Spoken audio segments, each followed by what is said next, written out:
My brother, please introduce yourself to our viewers. Yes, my name is Jeremy Awori. I'm the CEO and Managing Director of Barclays Bank in Kenya. Jeremy, it's our pleasure to have you back in the diaspora. I know you are more of a diaspora than anybody else because you just barely landed back and then you're back here. Jeremy, please just, what are the objectives of your trip back to where you lived for so many years? Yes, I think, right now the world is becoming very exciting, and in particular, like I said earlier in my comments, I think we have gone from a situation where Africa was deemed as the problem continent to where Africa is the continent for opportunities. And I think what's most exciting, as I've done many of these roadshows and looks at investing in Africa, East Africa is a particularly exciting investment destination, probably one of the most exciting in the world for a number of reasons. We've got the natural resource boom that people are looking to capitalize on. We've got a great growing middle class population which offers a lot of consumer good opportunities. So there are a lot of opportunities that are attracting people to want to come and be part of that and to develop our country as part of the Vision 2030 goals. Barclays, for some reasons, seems to be like a late entry into the diaspora market. Why do you think that's the case? I'm not sure that I would say it's a late entry. I mean, Barclays has been in one way, shape or form in the past actively involved. You may have heard of our Ping It product, which we've used in the United Kingdom, which basically allows customers who live in the UK to send remittances through using their mobile phones back into accounts in Kenya. And that product was done a few years back.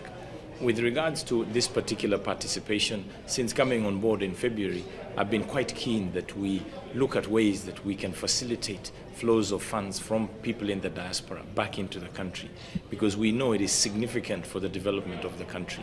If you look at it, diaspora funds alone are more than the total amount of aid that comes into countries. So we have to try and get that aid, that money to flow efficiently back into Kenya so it can be put to good use. And that's what we're looking at, seeing how can we participate even more in the future and make it easy for people living in the diaspora to be able to participate in the financial economy in Kenya. Speaking as a CEO and also a former diaspora, many people, when you talk about diaspora, what comes to mind is just remittances. Yeah. Beyond remittances, how do you think the diaspora can involved in the development of the country? Yeah, I think the diaspora has a key role. Many people living outside of Kenya are participating in many very influential arenas. So we should be able to leverage them, leverage their thinking, leverage their expertise to form policy. They're also not just sending remittances, they're investing in Kenya, which is another area, direct investments that they're making. They're forming companies, they're employing people, they're running businesses, even though they may be living abroad. They also can influence the ability to attract people to come out and actually be educated out and support those who come out to have an even better experience. So when they come back, they're in a position where they can add value to our thinking and thought leadership within the Kenyan context. So there are many ways that diaspora actually can influence. And when we come out here, we also want to listen to what are their issues. Yeah? How do we support them? In many cases, we try to encourage them also to contemplate coming back. Like myself, after many years out, I wanted to come back because I felt there was a huge opportunity and a huge requirement to try and participate in the country's growth in the future. We're going to talk about the kind of programs and that you have, Barclays has for the diaspora specifically. But before we do that, let's talk about this exciting venture where Barclays has become the second company, corporate to seek to go out there to look for diaspora talent. One of the reasons why you're here is because you want to identify key talent within the diaspora to be a part of the new face of the Barclays Bank around Africa. Why do you think that's the case?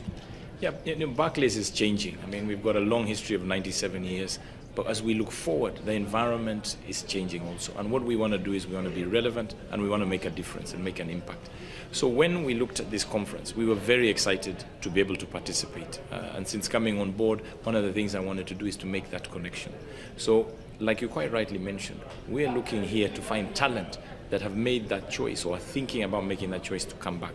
And why I brought a senior delegation with me, is so that we can tell people about the opportunities that the bank has to offer, plus also do interviews with the aim of actually hiring people who can then come back knowing maybe they've been selected for a particular job. And there are many areas within the financial services that require the skills that are out there but are not so much in Kenya. To take, for example, if you look at credit card skills, our market is relatively young compared to what it is in the US or Europe. So people have been working, Kenyans have been working in the credit card business for various banks, be they American banks, European banks, that we can bring back and hopefully take their skills to improve the market even further in Kenya. And that's why we're here to interview and talk to such people.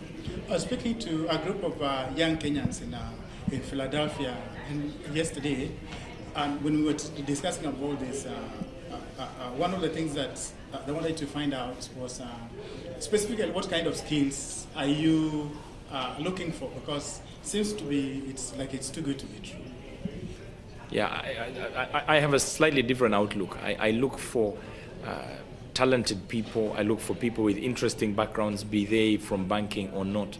People who are creative, people who are ambitious, people who want to make a difference. Because once you have those raw materials, you have passion, the rest can fall into place. So I wouldn't say that we're only looking for people who have come with a banking background. You may have come with an engineering background, you may have come from a services background.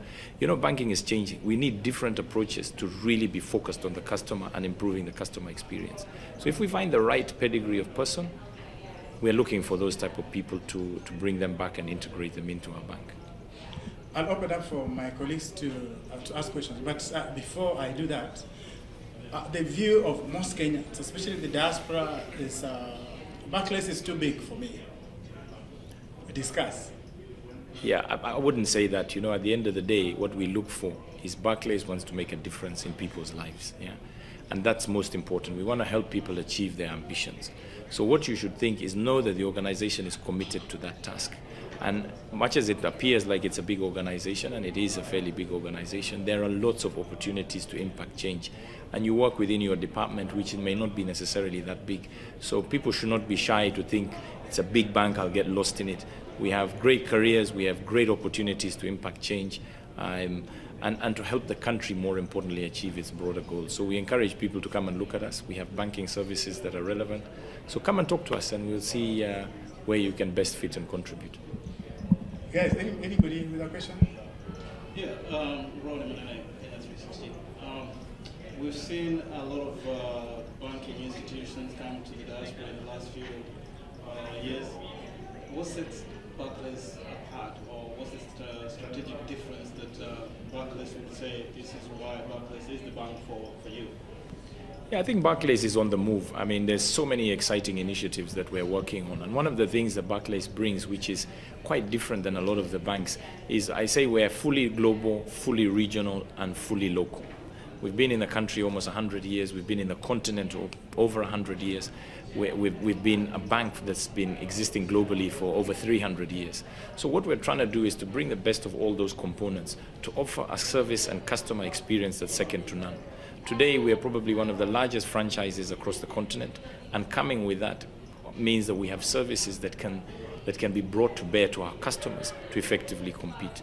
And what we're finding is, for example, on our corporate customers, they're now looking to expand beyond their borders, where in many of the countries that they wish to participate in, we can facilitate that transition to grow their businesses, which will enrich Kenya and Kenyans and create opportunities. So we have a lot of exciting, innovative products that are under development. We recently launched our Cash Send product, which is the first of its kind, which allows you to send money to any mobile phone in Kenya. There's a lot of exciting stuff that we believe we have, probably too much for us to be able to answer in a short period of time. But it's exciting times, and we're excited to be here. Thank you very much, brother, and we can't wait for tomorrow to see what happens with him. Oh, there's a question? Yes, my apology, Mr. Jeremy. Yes. Could you elaborate a little more on customer service? We know that in Africa, in general, we do have a tremendous issue when it comes to customer service. And your bank being one of the most prestigious banks, it's been there for a long time. How are you working towards the excellence in terms of customer service, and also ensuring that the new customers can actually take advantage and have somehow incentives to come to your bank because they're giving a great customer experience, which leads essentially to an awesome experience with your bank. Yeah. No, I think that what I would say, the first thing is that we put the customer at the front of what we do. Yeah. And I think that is easy to say, it's sometimes challenging to do. Yeah. What we're looking for as a bank, and what I'm personally very passionate about, is driving simplicity and making lives easier for our customers. I don't think that's always been the case for banking. There have been very complex procedures that are not always the easiest to understand or to manage. So what we're doing is we've got a very clear, structured approach to our service. We've prioritized and we've listened to what customers want, what their frustrations might be, the areas we need to improve. We've prioritized those. We've come up with a plan, and we're investing in addressing those issues in terms of product design, using innovation and technology to simplify their transaction lives. And we've already launched several products this year which have done exactly that. We're also investing in our infrastructure. We have, for example, launched and now have the largest bank of deposit-taking ATMs in the country now. So now that means you can deposit cash 24 hours a day. It gives you instant credit to your account. As I say, we've invested in Cash Send, which allows you to send money to any mobile phone, irrespective of any network operator in the country. Instant credit that they can go and take from an ATM. We've invested in M-Pesa bulk payments for our corporates. So if they want to pay day wage laborers, they can pay up to 50,000 people at a click of a button straight to their mobile phone M-Pesa balances. So what we're doing is looking at technology to simplify their banking experience, to allow them to focus on what's important, which is reaching out to try and make the gap between their ambitions and where they are today a reality. And we seek continuous feedback around what we're doing well and what we're not. We're investing in our branches for a different customer experience. We're investing, as you say, in our systems to upgrade those. And we have a whole raft of changes that you'll be seeing over the course of the next few weeks and months as we progress on this journey, which is a continuous one. You never quite get to the end of the rainbow, but so long as we continue to improve, I think we will get right up there. I have another one question. This is in regards to credit cards. You just mentioned that you are in the process of, you've already started issuing credit cards to Kenyan citizens. We already know from the West that credit card isn't always the best choice in terms of us, the citizens, and the economic reasons. Kenyans and Africans in general, they are more of cash flow. Now that you are introducing credit cards, what do you see as an added value to extend, to an ordinary citizen who has never utilized the credit, who probably doesn't have a job that they can be able to sustain and withstand all the credit card charges and such? How are you going to see that being a new driving force within the African market, in particular Kenya? I think the first thing is we were the first bank to launch credit cards in the market, yeah, and we're actually the market leader in credit cards, and have been in this business for in excess of 10 years. So credit cards is not new for Kenya, and as I say, we are currently the leader in the credit card business within the country. But what's very important to us is responsible lending. We don't want to extend credit to people who cannot afford to pay for credit, yeah, because that will lead to the bubbles and the problems that we've experienced in other parts of the globe. So what we do is we have very strict criteria around all our lending. How much should the repayments be as a percentage of your net salary? So even sometimes customers come to us and ask, I would like to borrow more and I can afford to pay higher interest.